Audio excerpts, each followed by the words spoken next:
Welcome back. A Mother's Day vacation for one Florida woman ended with her behind bars after airport security in Turks and Caicos found 2 rounds of ammunition in Sharita Greer's carry-on bag while the grandmother attempted to return home on April 12th. Greer now facing a potential 12-year mandatory prison sentence in the British territory. Recently, a bipartisan group of lawmakers visited the island in an attempt to free Greer and 4 other Americans facing the same fate.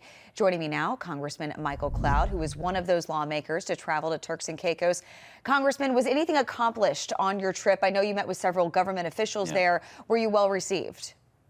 We were well received. We've had a long time friendly relationship with Turks and Caicos. There's a lot of American investment there.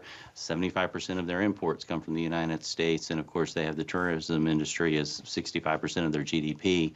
But there did seem to be a disconnect between the officials in understanding what was happening to the American citizens who had been detained, and the tragic stories you mentioned, Sharita, and being handcuffed to a chair for 3 nights, and then we have a couple dads that are down there right now, and both of them were told when they ended up splitting their families just in their family's home and detaining them that you can't even say goodbye to your families, can't look at your wife when you walk out of this room. And so we worked with them on 2 different issues. One, right now they're on pace that every 3rd week or so we end up having an American who has a couple rounds of ammunition accidentally left in their luggage that they're being detained. And so we need to work, they need to work on their law to make sure that that doesn't keep happening. And then of course we need the expedited return of our American citizens. Yeah, Congressman, what's the latest with these 5 Americans who are staring down a life-changing prison sentence? What are the next steps legally to free them?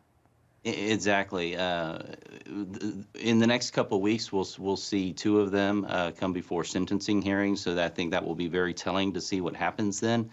They are trying to be a nation that upholds law, and so when we're talking to the executive branch, they're like, well, these are judiciary cases, we don't want, and we're like, hey, the point is that these people did nothing out of criminal intent.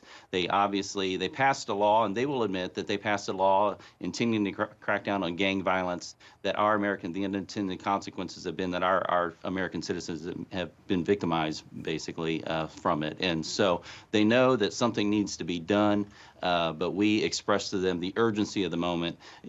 Prison time for these kind of instances should not be happening in their country. And it's a prison that's the UN has said does not meet human standards, and so it's very troubling. It needs to be resolved quickly. Yeah, it's extremely troubling. Just what's your gut feeling after your trip? Do you think these Americans will ultimately have to serve a lengthy prison sentence?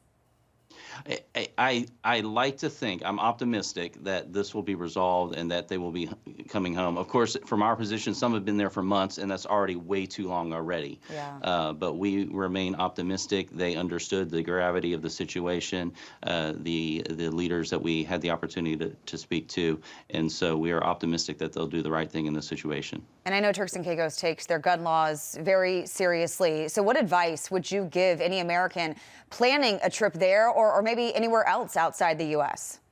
If it was me right now, I would say wait and see on Turks and Caicos. We want it to be a place that Americans can continue to feel free. This law was passed earlier this year and has caused this situation. But always you want to check the local laws. Anytime you're traveling somewhere. In this particular situation, it wasn't that they didn't know the laws. That none of them intended to bring ammunition into the country. And as a matter of fact, they were caught leaving the country back to the United States when they went through basically their version of TSA, and so they need to come home. We have a grandma there, a couple of dads. They need to come home. It's time for them to come home. It's such a horrible and frightening situation. I can't imagine what they're going through, and we hope that they're able to come home very soon. Congressman Michael Cloud, thank you so much for joining me. Appreciate it. Thank you. God bless you. You too.